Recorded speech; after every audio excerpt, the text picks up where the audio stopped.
কার্যক্রম নিষিদ্ধ আওয়ামী লীগ ও সহযোগী সংগঠনের নেতাকর্মীদের গেরিলা প্রশিক্ষণ দেওয়ার ঘটনায় অভিযুক্ত সেনা কর্মকর্তা মেজর সাদিকের স্ত্রী সুমাইয়া জাফরিনকে আটক করেছে গোয়েন্দা পুলিশ অর্থাৎ ডিবি।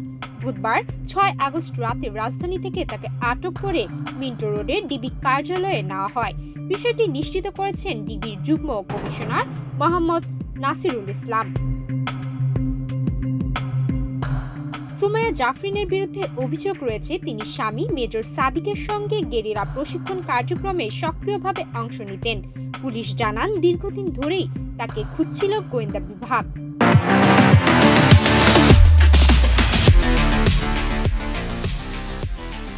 প্রশিক্ষণের পেছনে তার সম্পৃক্ততা নিয়ে নানা তথ্য পাওয়া গেছে।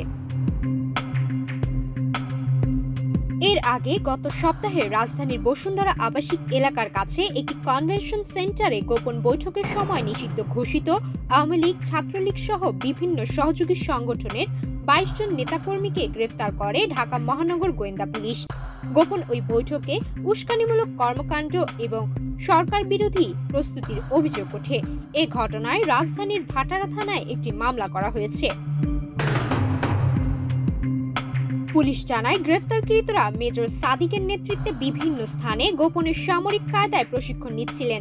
গোপন গোয়েন্দা তথ্যে জানা যায়, এই প্রশিক্ষণে রাজনৈতিক কর্মীদের সামরিক কৌশল শেখানো হচ্ছিল, যার নেতৃত্বে ছিলেন মেজর সাদিক এবং সহযোগিতায় ছিলেন তার স্ত্রী সুমাইয়া জাফরিন।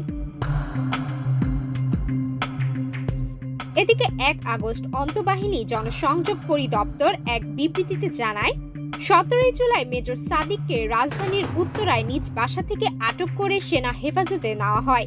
ঘটনার গুরুত্ব বিবেচনায় সেনাবাহিনীর পক্ষ থেকে একটি তদন্ত আদালত গঠন করা হয়েছে। প্রাথমিক তদন্তে অভিযোগের প্রমাণও পাওয়া গেছে বলে জানিয়েছে আইএসপিআর।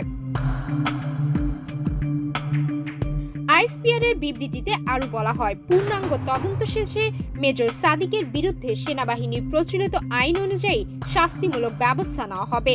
একই সঙ্গে পুলিশ ও অন্যান্য আইন শৃঙ্খলা বাহিনীর সঙ্গে সমন্বয় করে ঘটনাটির অনুসন্ধান অব্যাহত রয়েছে। সুমাইয়া মিতু, বাংলাদেশ প্রতিদিন।